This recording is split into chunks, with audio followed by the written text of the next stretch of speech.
Pending లో ఉన్న RTC కార్మికుల సమస్యలను ప్రభుత్వం వెంటనే పరిష్కరించాలని JAC convener AP NGGO Kadapa జిల్లా బద్వేలు తాలూకా అధ్యక్షుడు టి నరసింహారెడ్డి అన్నారు.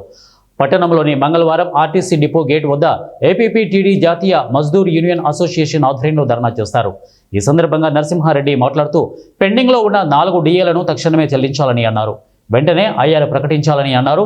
విశాఖ స్టీల్ ప్లాంట్ డిపో తరలించడం వెంటనే ఆపాలని అన్నారు. అభివృద్ధి చెందే దిశగా ముందుకు అడుగులు వేయాలి.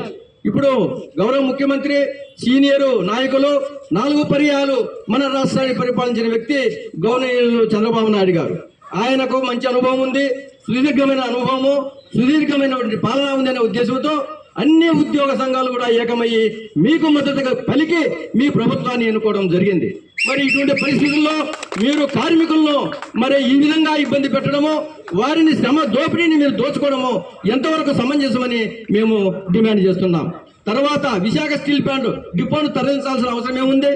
తర్వాత పెండింగ్లో ఉన్న 4 డిఏలు, 1 డిఏ కాదు, 2 డిఏలు కాదు, 4 డిఏలు పెండింగ్లో ఉంటే ఏమి జీవించాలి ఈ యొక్క ఉద్యోగస్తులు చెప్పండి.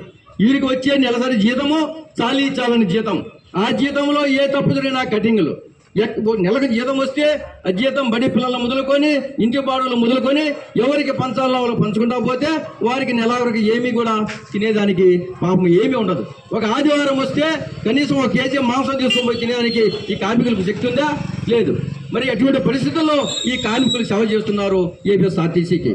తర్వాత రిటైర్ అయిన ఉద్యోగులకు గ్రాడ్యుటీ, టెర్మినల్ ఎన్కాష్మెంట్ మొదలైన చెల్లింపులు తక్షణమే చెల్లించారు. ఎందుకు చెల్లించరు?